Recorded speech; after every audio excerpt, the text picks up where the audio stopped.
বিগত কিছু দিন ধৰি কিছু মাহ ধৰি অসম চৰকাৰৰ নেতৃত্বত প্ৰশাসনৰ সহযোগত অসমৰ বিভিন্ন ঠাইত উচ্ছেদ চলোৱা হৈছে আৰু সেই উচ্ছেদৰ অংশ আমাৰ নগাঁও জিলা হোজাই এই অঞ্চলবোৰতো দেখিছোঁ। আজি মই হোজাইৰ লুটুমাৰী আপোনাৰ মাজগাঁও বিভিন্ন ঠাইত কচুৱাৰ দাঁতিকাষৰীয়া ঠাইসমূহত আহি তেওঁলোকৰ লগত কথা পাতি পেলাই গম পালোঁ 1977ত তেওঁলোকক চৰকাৰে এই মাটিৰ ভূমিত তেওঁলোকক থাকিব দিছিলে, এলটমেণ্ট দিছিলে।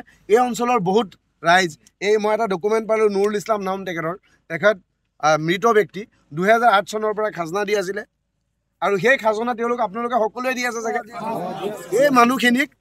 এই মানুহখিনিক আজি পৰিকল্পিতভাৱে উচ্ছেদ কৰি দিয়া হ'ল।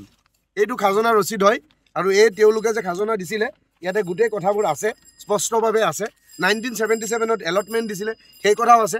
কিন্তু মই এটা কথা স্পষ্টকৈ ক'ব বিচাৰিছোঁ, মানুহৰ যিটো ফাণ্ডামেণ্টেল ৰাইট কনষ্টিটিউশ্যনেল ভেলু সেইটো হিমন্ত বিশ্ব শৰ্মাই খৰ্ব কৰিছে।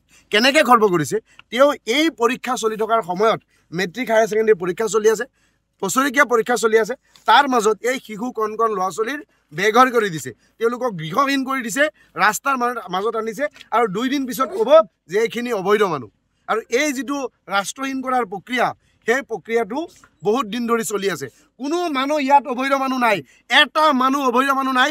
মই অন কেমেৰা কৈছোঁ, no one is Bangladeshi here, no one is illegal immigrant here, everyone is Indian citizen। গতিকে ভাৰতীয় নাগৰিক হিচাপে তেওঁলোকে অসমৰ বায়ু পানী মাটি গ্ৰহণ কৰাৰ সমান অধিকাৰ আছে।